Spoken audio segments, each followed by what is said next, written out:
একবার ভাবুন তো, আপনার কেমন লাগবে যদি সামনের 7 দিনে আপনার জীবন পুরোপুরি বদলে যায়। আপনার নিশ্চয়ই ভালো লাগবে।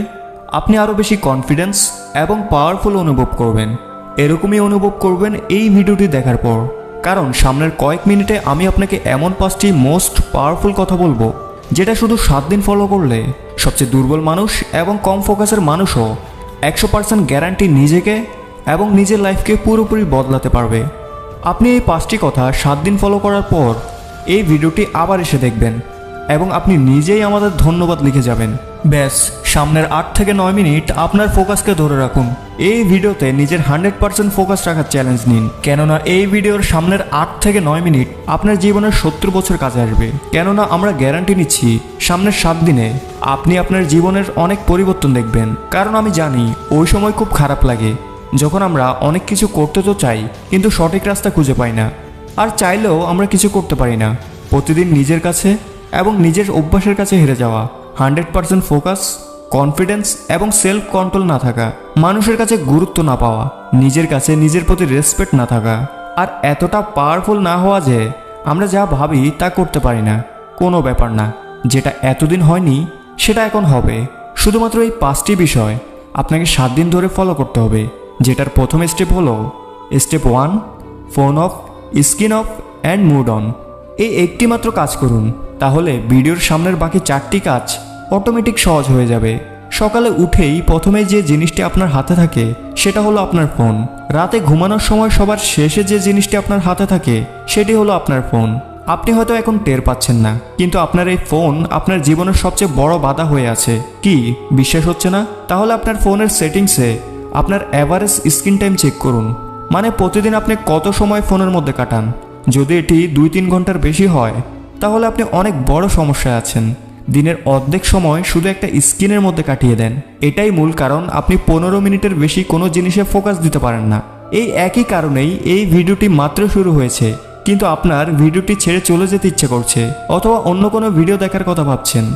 আর আজ থেকে 7 দিন পর এই ভিডিওর কমেন্টে এসে আপনার অভিজ্ঞতা অবশ্যই শেয়ার করবেন। Step 3, master your time. যখনই আপনার এই চিন্তা আসে আমার তো সময় খারাপ যাচ্ছে, আসলে আপনার সময় খারাপ যাচ্ছে না, বরং আপনি আপনার সময়কে খারাপভাবে পরিচালনা করছেন। কারণ সময় সবার জন্য সেম, এজন্য সঠিক সময় বা ভুল সময় বলতে কিছু নেই, বরং মানুষ সঠিক এবং ভুল হয়। আপনি সঠিক সময়ে আপনার কাজ শেষ করতে পারছেন না। প্রোক্রাস্টিনেশনের এমন একটা নেশা হয়ে গেছে যে আপনি যাই করেন না কেন, আপনি অনেক ভিডিও দেখেন না কেন, বই পড়েন এবং দুনিয়ার সব জায়গা থেকে টিপস এবং ট্রিক্স প্রয়োগ করেন না কেন, কিছু না কিছু বাদ পড়ে যায়, যেটা পরে অনেক আফসোস হয়ে দাঁড়ায়। একজন শিক্ষার্থী তার টাইম ম্যানেজ না করতে পারলে সে ফেল হয়। একজন চাকরি করা ব্যক্তি নিজের টাইম ম্যানেজ করতে না পারলে তাকে চাকরি থেকে বের করে দেওয়া হয়। একজন হাজব্যান্ড যদি তার স্ত্রী এবং সন্তানদের সময় না দেয় তাহলে তাকে কেউ সম্মান দেবে না। যদি আপনি নিজের হেলথকে সময় না দেন তাহলে রোগ ব্যাধি দ্রুত আপনাকে অ্যাটাক করবে। যদি কখনো ভালো করে ভেবে দেখেন আপনার জীবন কি, তখন বুঝবেন আপনার জীবন শুধুমাত্র একটি চয়েস যা আপনি সবসময় নিয়ে থাকেন। জীবন আপনাকে কত সুযোগ দেয়, প্রতিদিন, প্রতি ঘন্টা, প্রতি মিনিটে। আপনার কাছে চয়েস আছে আপনি কি করতে চান।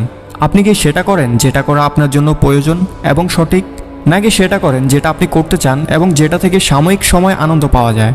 এই দুইয়ের মধ্যে অনেক পার্থক্য। একটি আপনার জীবন তৈরি করে এবং অন্যটি নষ্ট করে। এজন্য সামনের 7 দিন আপনার মনের কথা না শুনে মস্তিষ্কের কথা শুনুন। সব কিছুর জন্য একটি সময় ঠিক করুন। কখন পড়বেন, কখন কাজ করবেন, কখন উঠবেন, কখন ঘুমাবেন। আপনার 24 ঘন্টার জন্য একটি রুটিন তৈরি করুন। আপনার হাতে আপনার সময়কে নিয়ন্ত্রণ করুন এবং সবচেয়ে ইম্পর্ট্যান্ট, আপনার ফোকাসকে সকালের 4 ঘন্টা বেশি রাখুন। এটা পুরো দিনের সবচেয়ে বেস্ট সময়। আপনার ভালো লাগুক বা না লাগুক, যে কাজ যখন করা প্রয়োজন সেটি তখনই শেষ করুন। সবই সময়ের খেলা। যে নিজের সময়কে নিয়ন্ত্রণ করতে পারবে তার লাইফ তার কন্ট্রোলে চলে আসবে। Step 4, don't think, just do. অধিকাংশ মানুষের মধ্যে একটি খারাপ অভ্যাস থাকে, তারা ভাবে তো অনেক কিছু কিন্তু কাজের কাজ কিছুই করে না। আর এই একটি জিনিস আমাদের ভালোভাবে জীবনযাপন করতে বাধা দেয়, ওভার থিঙ্কিং। ইমাজিন করুন আপনাকে একটি পানি ভর্তি গ্লাস দেওয়া হলো, আপনাকে ওই গ্লাসটি আপনার এক হাতে ধরে রাখতে হবে। যদি আপনি গ্লাসটি 1 মিনিট এভাবে ধরে রাখেন তাহলে আপনি তেমন কিছু অনুভব করবেন না, কিন্তু যদি আপনি গ্লাসটি 1 ঘন্টা এভাবে ধরে রাখেন তাহলে এই গ্লাসটি এত বেশি ভারী মনে হবে যে আপনার হাতে প্রচণ্ড ব্যথা অনুভব করবেন। আর যদি এটি সারাদিন এভাবে ধরে রাখেন তাহলে এই গ্লাস আপনার কাছে এই দুনিয়ার সবথেকে ভারী বস্তু মনে হবে। আসলে পানির ওজনে কোনো পরিবর্তন হয়নি, কিন্তু আপনি এটাকে যত বেশি সময় ধরে রাখবেন এটা তত বেশি ভারী মনে হবে। ওভার থিঙ্কিংও পানির গ্লাসটির মতো কাজ করে। যদি আপনি নর্মালি কোনো কিছু নিয়ে ভাবেন তাহলে তেমন একটা পার্থক্য বুঝতে পারবেন না, কিন্তু আপনি যদি খুব বেশি কোনো জিনিস নিয়ে ভাবেন তাহলে এটি আপনাকে চিন্তিত করে তুলবে। যদি আপনি একটি বিষয় নিয়ে সারাদিন চিন্তা করেন তাহলে আপনার হাতের মতো আপনার ব্রেনে ব্যথা এবং ক্লান্তি অনুভব করবেন, যেখানে আপনার কিছু করার শক্তি থাকবে না। আপনার মোটিভেশন লেভেল কমে যাবে, আপনি ডিপ্রেস ফিল করবেন। যদি আপনি নিজেকে বদলাতে চান তাহলে এই অভ্যাসকে শেষ করতে হবে। এই চ্যালেঞ্জের 7 দিনের মধ্যে যখনই আপনি নিজেকে ওভার থিঙ্কিং করতে দেখবেন, ঠিক তখন 5 সেকেন্ডের জন্য আপনার সকল চিন্তা থামিয়ে মনে মনে 5, 4, 3, 2, 1 কাউন্ট করতে থাকুন আর নিজেকে বলুন, ডোন্ট থিঙ্ক, জাস্ট ডু। আপনার ওভার থিঙ্কিংকে থামান। এটাকে মেল রবিন্সের 5 সেকেন্ড রুল বলা হয়। ব্যাস, যেই কাজ করছেন সেই কাজে ফোকাস দেন। আপনি যত বেশি আপনার কাজে বিজি থাকবেন আপনার ওভার থিঙ্কিং নিজে নিজে কমে যাবে। বলা হয় খালি মস্তিষ্ক শয়তানের ঘর। এজন্য নিজেকে নিজে ব্যস্ত রাখুন। নিজেকে কিছু ভাবার সুযোগই দিবেন না, কারণ যত ভাবার ভেবেছেন চিন্তা ভাবনা করে কিছুই বদলাবে না। এখন সময় হয়েছে অ্যাকশন নেওয়ার। Step 5, become thoughtless. একটি লাস্ট জিনিস আপনাকে করতে হবে, সেটি হলো প্র্যাকটিস মাইন্ডফুলনেস। সত্যি বলতে বাকি সব রুলসের সাথে নিয়মিত যদি এটি 7 দিন ফলো করেন তাহলে 7 নম্বর দিনে আপনি নিজেই আপনার পরিবর্তন অনুভব করবেন। আমরা এইমাত্র জানলাম কিভাবে ওভার থিঙ্কিংয়ের রোগ দেখা দেয়।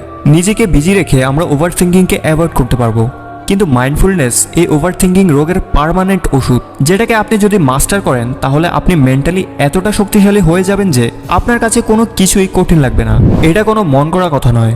হার্ভার্ডে করা একটি MRI স্টাডিতে দেখা গেছে যারা 8 সপ্তাহের মাইন্ডফুলনেস কোর্স নিয়েছে, যেখানে তারা 8 সপ্তাহ ধরে টানা প্রতিদিন মেডিটেশন করত, পরে তারা জানতে পারে তাদের ব্রেনে গ্রে ম্যাটারের এরিয়া বেড়ে গেছে, যেটা আমাদের এমপ্যাথি এবং সেলফ অ্যাওয়ারনেসের জন্য রেসপন্সিবল হয়ে থাকে।